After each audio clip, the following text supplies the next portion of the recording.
No, I thought it was crazy when someone asked me to shoot a one-take music video. It started with someone jumping down from a roof, to playing with a basketball, to getting in a fight, to hopping on a skateboard, and then cruising across the entire neighborhood, and then at the end, hopping onto the hood of another car. But then I knew it was like definitely crazy when someone asked me to do all of this handheld. So yep, it happened, we shot it, and I'll tell you what, it was pretty great. So let's check it out, talk about the creation side of the music video. We'll have some tips on shooting smooth handheld, and then, yeah, that's pretty much it for the video, so enjoy. I cannot see beyond the ghost, but baby, baby, baby, now I plant the seed but couldn't sow. Baby, baby, baby, now I won't they realize my heart beats through the phone. And darling, you keep on fighting till I walk through the door. I'll say, put my head top out. Okay, your mama said, daddy, come back someday. Little blow my head top out. Heart's gone through the most. Little blow my head top out. Okay, your mama said, daddy, come back someday. Little blow my head top out. Love means more than you know. Yeah. There from the start, yeah, this is showtime. Oh, forever, ever. But love let me down, so I turn right on a dime. Love can never, ever. So yours and mine, never knew I made my own. From the dirt we built our home, brick and mortar shakes the bones, yeah, yeah.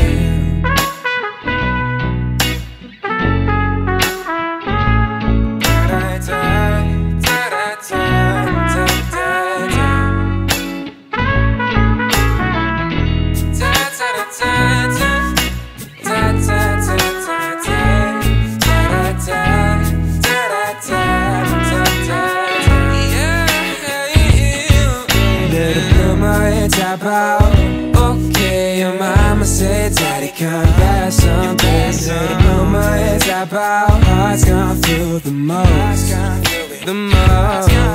Little blow my head top out. Okay, your mama said, daddy, come back someday. Little blow my head top out. Love means more than you know. Yeah. A little bloomer, baby, what you up to, baby? I'm coming right home for you, so stay where you are. I miss what you do.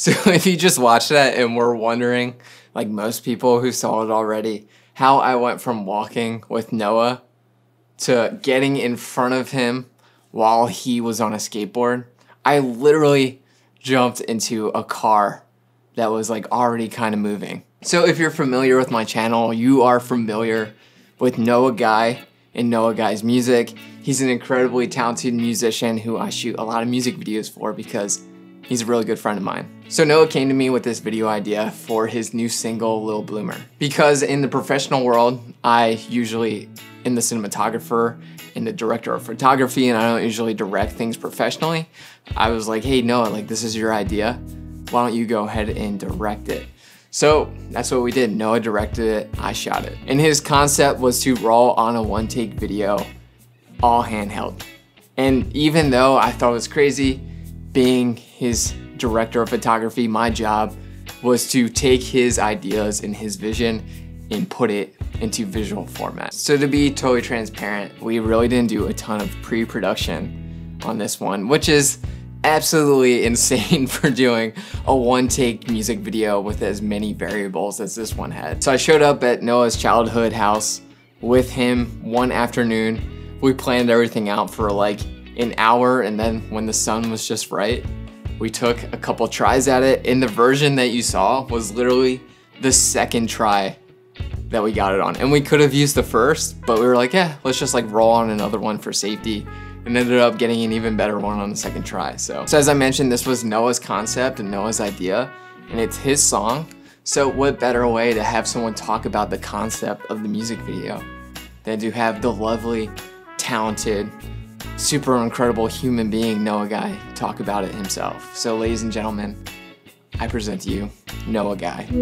Yo, what's up, dude? So without sharing too much, I think, about the song, I think a lot of it's up to interpretation, first off, but one key theme that kind of permeates through it, I feel like, is topics of uncertainty and aloneness, specifically within a family structure. And I kind of wanted to play into that for the video concept. I think the main character, me, the protagonist in the video, is really not so much sort of the speaker of the lyrics as he is the subject of them. So kind of figuring out, you know, what I mean to you, I think, is the goal. But objectively, I'm sort of an angsty, you know, teenager or little bloomer, if you will.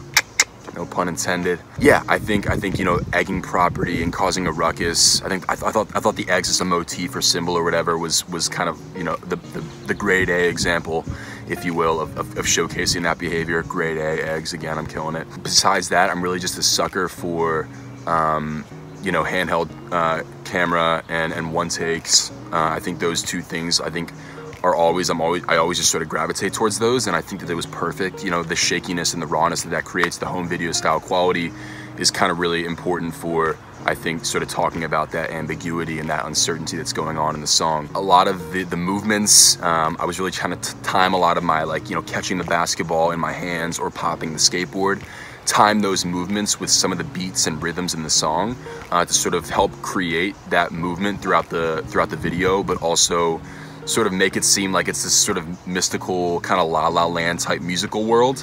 And like, you know, this kid's so extra, right? He's like at his house, he's stuck there, but yet he's kind of trying to create this whole world around him that, you know, like a movie or something. It feels like he's living in a movie. Yeah, man, I'm so stoked that we were able to get it in 2 takes. It was crazy. You know, thank you always for your resources and your guidance, and specifically for this one, help me, you know, direct this thing and take my vision and add your own nuances and ideas, and we made it happen. And I'm so stoked on everyone seeing it and excited for the next one. But yeah, thanks so much, bro. Talk soon, and thank you to the viewers as well. You guys mean the world, so peace, man. Like, I'll be honest, I don't shoot a ton of music videos these days because it's usually just like a sinkhole for both time and money. But I love shooting music videos with Noah, even if they're just like one-off projects, no budget whatsoever, because we just like have a ton of fun when we're shooting these, and they always come out fun and creative, and that's really what it's all about. But anyway, I digress. So yeah, like Noah, I couldn't agree more that the handheld motion, complemented by, you know, the filmic color grade and the filmic matte that I put over top of it, really helped to deliver this like nostalgic feeling that he wanted to get at. So if we would have used a gimbal, there was a bunch of reasons that would have really messed us up, and one of those being it would have just had a very sterile look that would have fit with the nostalgic, nitty-gritty kind of home video type vibe that Noah wanted to go for. Another really great part about going handheld versus putting it on a gimbal is that I was able to be reactionary to what was happening in front of me, because there wasn't a ton of planning that went out in front of this, and because it was such a dynamic shoot with so many variables happening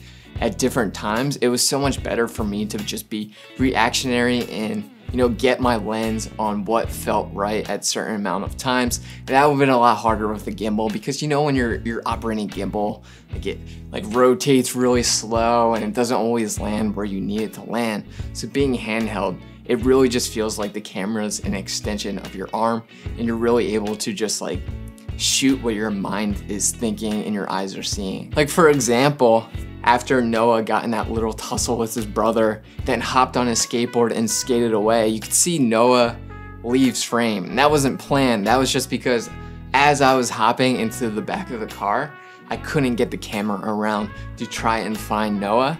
So instead, I just pointed the camera up at the trees and just got some nice visuals of the trees going by until we were able to get out in front of Noah again, and I brought the camera back down to him. And it seemed like it happened at the most perfect moment when he came back in and delivered one of his lyrics. And there was like so many like really awesome little moments like that. It just like felt so serendipitous. Then another really big benefit of going handheld was that because we were jumping through so many different lighting looks, like we were jumping from direct sun to shadows, the sun to backlit to sun to shadows over and over again, I wasn't able to, you know, just like leave my exposure at one spot and roll on the whole thing. Because in the shadows, I was gonna be clipping the blacks, and in direct sun, I was gonna be clipping the highlights. So as we were rolling, I was actually pulling my iris or my aperture, lowering it and raising it depending on how much sun I wanted to let in. And I was able to do that on the handle of my Canon C200, where if I was on a gimbal, I wouldn't be able to do that, especially since this was a no budget shoot and there wasn't an AC or anyone to help me pull iris. So yeah, I was literally adjusting exposure on the fly, and handheld gave me the opportunity to do that as I operated alone. So yeah, between being reactionary, pulling my own focus, pulling my own aperture, f-stop, iris, whatever you want to call it, and just like being serendipitous in the moment. I keep using that word because it sounds smart. Handheld definitely was like a super great choice, not only stylistically for the nostalgic side of things and, you know, the nitty-gritty side of things, but also from a functionality standpoint. So if you're wondering how I was able to get a controlled handheld look throughout this entire video where I was, you know, jumping in and out of cars, running with the camera, etc., I have 5 tips on how to get a smooth controlled handheld look. And for the sake of time, we're just gonna go through these pretty quickly. And the first one is weight. The heavier your camera is, the more stable it's going to be, and that's because it's harder to move a heavier camera than a lighter camera. So all those little muscle shakes that you have naturally in your body aren't going to mess up the motion of a heavier camera as it would a smaller camera. My C200 personal camera build is built out pretty solidly. You know, it's got the Polar Pro Mac box on the front, it's got a heavy Sigma lens on it, got the gold mount battery on the back, the big 702 monitor on the front, it's got the rails. It's just a really solid, heavy camera at this point once everything's built out on top of it, which makes it so stable. If you have a smaller camera like a DSLR, try putting a cage on it or try adding some sort of weight to it. What I used to do back in my DSLR days is I used to actually just put my DSLR camera on top of my glide cam, and instead of using the glide cam the way you typically would, I would just hold the camera up top and the bottom of the tripod, and that would give it a lot of weight to itself to give me a lot smoother DSLR look and get rid of, you know, those little micro jitters. Now my next tip is to hold your camera by the top handle, which is pretty tough if you don't have a top handle, but if you do, it's great because the gravity pulls the weight of the camera down, and scientifically, I'm no expert, I don't know why that makes it more stable, but maybe consult with a scientist or someone, but trust me, it works from personal experience. So the next tip is how you walk with the camera, and it's a little thing we like to call the ninja walk. We're trying to walk as smoothly and as gentle as you can with your knees bent, and you're going heel to toe with each step, just trying to keep your body in the same y-axis as you're walking, so you're not bouncing up and down. So pretty much with that, you just gotta be an athlete, you know? Even though some of you may not be good athletes, but try your best to get in a nice athletic stance as you're walking. The next tip is to shoot at wider focal lengths. I shot this entire one take at 24 millimeters, A, because I wanted to show Noah, the subject, within his environment, and then B, because the wider the lens, the less movement you're going to feel within the frame. If I shot this at like a 70 millimeter, you would have been nauseated by the time you finished, because it makes subjects appear closer than they are, so any bit of camera motion feels that much more extreme and over-exaggerated. So shooting on a wider focal length is gonna help smooth out that handheld footage. And the last tip is just to not fight the camera motion. Just be loose with it, go where the camera takes you, which sounds really spiritual and hippie, but yeah, don't try to like force it in one spot, because then you're gonna be tight and your muscles are gonna shake more than they normally would. Motion isn't what you want to avoid. What you want to avoid are those like little like tiny micro jitters that just like look annoying. Yeah, make sure you go and check out Noah on YouTube. Listen to all of his music. I'm sure I'll like link stuff in the description below. But I promise you, like, the kid's gonna be a star.